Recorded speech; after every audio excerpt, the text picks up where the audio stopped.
JohnSpytek discusses Ashton Jeanty recently. Las Vegas Raiders general manager JohnSpytek appeared on a podcast and shared some intriguing insights about Ashton Jeanty.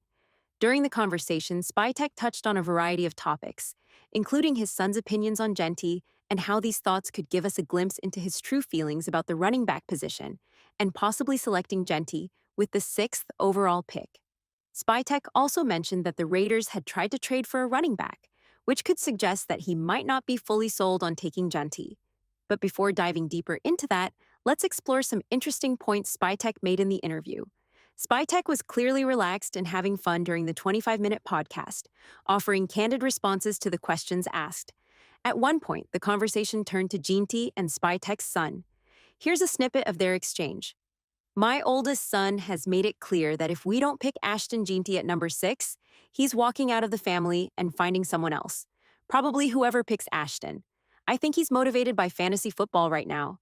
Spytek laughed, adding, "Jack is really into fantasy football and touchdowns, not necessarily the intricacies of team building. I love that my son, at just 10 years old, is so passionate about the draft process.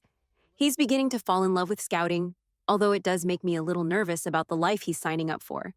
What's even more interesting is how Spytek's son, Jack, has become so invested in Jeanty's highlights. Spytek shared that Jack doesn't watch full game tape, but instead relies on YouTube highlights. To this, Spytek gave a humorous but educational response. "Those are just highlights.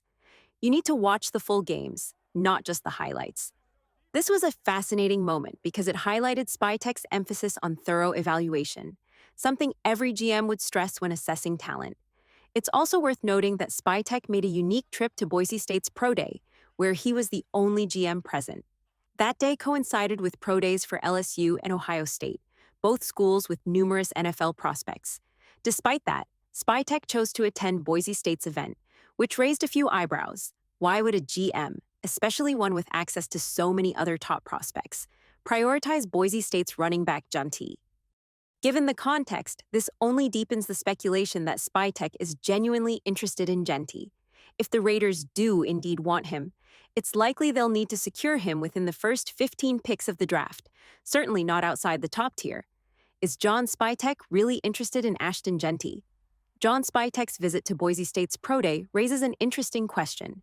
Is he genuinely interested in Ashton Jeanty, or is he setting up a strategy to lure another team into drafting him? Perhaps Spytek is trying to bait a team like the Chicago Bears, who could be heavily invested in Jeanty. After all, the Bears, under offensive coordinator Ben Johnson, have a strong running back history, including the first-round selection of Jahmyr Gibbs. Some analysts were surprised by that pick, but maybe Spytek is leveraging the situation to his advantage. The fact that Spytek attended Boise State's Pro Day over other events, like those of LSU and Ohio State, adds to the mystery. Those two schools had a multitude of NFL prospects, making Spytek's decision to focus on a single player even more intriguing. Given his actions and the comments he made, it's easy to wonder if Spytek is trying to entice a team to move ahead of the Raiders and select Jeanty. Personally, I believe Spytek's comments are telling. He said his son is motivated by fantasy football, not necessarily by the team-building process, which seems like a simple but honest observation. In my opinion, this rings true, and it highlights the core of successful NFL teams. A strong team starts in the trenches, both on the offensive and defensive lines. If you have an elite O-line and D-line, you're already ahead of the game. Teams that build from the inside out are the ones that tend to reach the top. Right now, the Raiders don't have that elite quarterback that can elevate their offense on his own. While Geno Smith is solid, protecting him is paramount. The Raiders' offensive line has been a concern. Yes, Jackson Powers-Johnson has the potential to become one of the top centers in the league, and Colton Miller is a top-tier tackle. But beyond those two, the Raiders' guard positions and the right tackle spot are big question marks. I'll be honest with you, I don't have full confidence in DJ Glaze at the right tackle spot. Maybe he'll prove me wrong, but watching him last year didn't show me that elite level of movement you see from guys like Christian Darrisaw, Penei Sewell, or Rashawn Slater in their rookie years. You can see it in their movement, their football IQ, and how they handle various pass rushers. I've watched enough film to know when a player is special, and DJ Glaze hasn't shown me that yet. That said, Spytek did mention that the Raiders will be looking for competition at right tackle. He even said, "We have DJ Glaze, but we also have 8 or 9 picks, and we'll look to add competition." The Raiders have already brought in 2 offensive tackle prospects for visits, Will Campbell and Charles Grant. Both could be potential candidates for the number 6 overall pick, or if teams view them as guards, they could be available in the second round. It's also worth noting a recent development. At the Combine, there were issues with how some players' arm lengths were measured, which could affect their draft stock. This might explain why the Raiders brought in Campbell for a remeasurement. But regardless of how this shakes out, it's clear the Raiders' offensive line needs improvement. Right now, I'm not 100% confident in the current state of the O-line, especially when considering how important it is to have a strong balance between the O-line and D-line, not to mention key weapons on offense. Will Ashton Jeanty succeed without a strong O-line? Ashton Jeanty is certainly a talented player, but the real question is, can he succeed without a solid offensive line? It's an interesting dilemma for any team considering him. We'll have to wait and see how things unfold in the coming months. Raiders show interest in a trade for Kenneth Walker. There's been a report that the Raiders were looking into trading for a running back, and the name that's come up repeatedly is Kenneth Walker. This was first mentioned by NFL insider Hondau Carpenter, who noted that the Raiders were indeed interested in the Seattle Seahawks running back.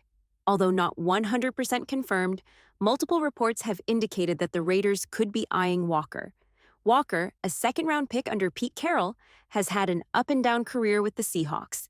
In his second season, he struggled a bit, averaging only 3.7 yards per carry. Now, with Walker entering the final year of his contract, Seattle might be looking to move him. The Seahawks could save around $2.6 million by trading or releasing him, though they would incur an $829,000 dead cap hit due to his pro-rated signing bonus. If they do decide to trade him, the most likely return would be a 4th or 5th round pick. For the Raiders, bringing in Walker could be a solid option. If they can't find a better running back in the draft by the 4th or 5th round, Walker could be a valuable addition. It's still unclear exactly how JohnSpytek feels about the running back position, but based on some of his comments, it's clear that other positions, particularly the offensive line, are higher on his priority list. One thing is certain, building a team isn't about just watching highlights. As Spytek has pointed out in the past, the offensive line is critical. With his experience in Tampa Bay, he knows that a good O-line can make or break a team. Unfortunately, the Raiders' O-line has some work to do. While there's potential for improvement, it's not yet at the level where they can consistently dominate. For example, against teams like the Philadelphia Eagles, whose defensive line is stacked, the Raiders could struggle. The Bears, too, have a deep defensive line, which could give the Raiders' O-line major issues. Geno Smith, despite being a good quarterback, will face tough games against these kinds of defenses. Teams with strong defensive lines are typically playoff contenders, which makes it even more important for the Raiders to address their O-line. The Raiders have options, though. They could bring in a franchise right tackle, which would strengthen the O-line. Additionally, if DJ Glaze doesn't pan out as a tackle, moving him to guard could be a smart move. With Jackson Powers-Johnson potentially taking over at center, Glaze could start at one of the guard positions, which might be a better fit for him. Regardless of the direction the team takes, we'll see how things shake out in the coming months. Major rule changes impacting the Raiders. As the NFL season approaches, there are some significant rule changes that could affect how teams operate, especially the Raiders. Several proposals were put forward, and while some passed and others failed, a few stand out as particularly impactful. One of the most notable changes is the implementation of Sony's Hawkeye technology. The NFL has officially decided to adopt this technology, which will bring a new level of precision to officiating. This system will allow for more accurate measurements, which could change how certain plays are reviewed during games. Sony's Hawkeye technology and other rule changes. One of the most exciting updates in the NFL this season is the implementation of Sony's Hawkeye technology. This innovation promises to change how the game is officiated, particularly when it comes to accurately spotting the football on the field. Rather than relying on sensors within the football, this system will use 6 8K cameras installed in every stadium. These cameras will work together to track the ball's location with precise accuracy. The cameras will be synced, which is a huge improvement over previous systems where different cameras, like those used by Fox or the NFL's in-stadium cameras, were not in sync. This lack of synchronization often made it difficult to determine the exact spot of the ball, especially during close plays. With Hawkeye, all 6 cameras will record simultaneously, and the footage can be analyzed from multiple angles, helping officials get a clear view of the play. This system should be a game changer, allowing for more efficient and accurate ball spotting. It's likely that someone in the booth will be responsible for reviewing the footage and providing the referees with the correct ball placement. This new technology is an upgrade over the current system. For example, last season Amazon Prime broadcasts had their own camera angles that were often clearer than what the referees saw. There were instances where fans watching at home could clearly see a touchdown or first down, but the officials didn't have access to those same angles, leading to controversial calls. With Hawkeye in place, those kinds of mistakes should be minimized. Expanded Replay Assist. The NFL has also approved the expansion of the Replay Assist system. This change addresses situations where a penalty flag is thrown, but upon review, it's clear the call was incorrect. For example, there have been instances where a flag for roughing the passer or a horse collar tackle was thrown, but the replay showed the contact wasn't severe enough or didn't meet the criteria for the penalty. With the expanded Replay Assist, if a flag is thrown for a penalty like face mask or roughing the quarterback, and the review shows the penalty was called incorrectly, the system will notify officials to correct the mistake. This new system is designed to eliminate mistakes that sometimes occur when officials change their minds after further review of a play. However, it's important to note that Replay Assist will only work in situations where a flag has already been thrown. It cannot be used to retroactively add penalties if a flag wasn't thrown initially. While it can't correct every mistake, it's still a valuable tool that will likely help ensure more accurate officiating. For teams like the Raiders, this is particularly important, as it could help avoid costly penalties that could influence the outcome of a game. Kickoff rule changes. Lastly, the NFL has made changes to the kickoff rules, which will impact the game's strategy. This change will be important to monitor throughout the season, as it could affect both special teams play and the overall flow of the game. Changes to the kickoff and overtime rules. Kickoff rule change. The NFL has made an important change to the kickoff rule that could significantly impact teams' strategy. Previously, if a kickoff landed in the end zone, the ball would be placed at the 25-yard line. Now, if the ball is kicked out of the end zone, it will be placed at the 35-yard line.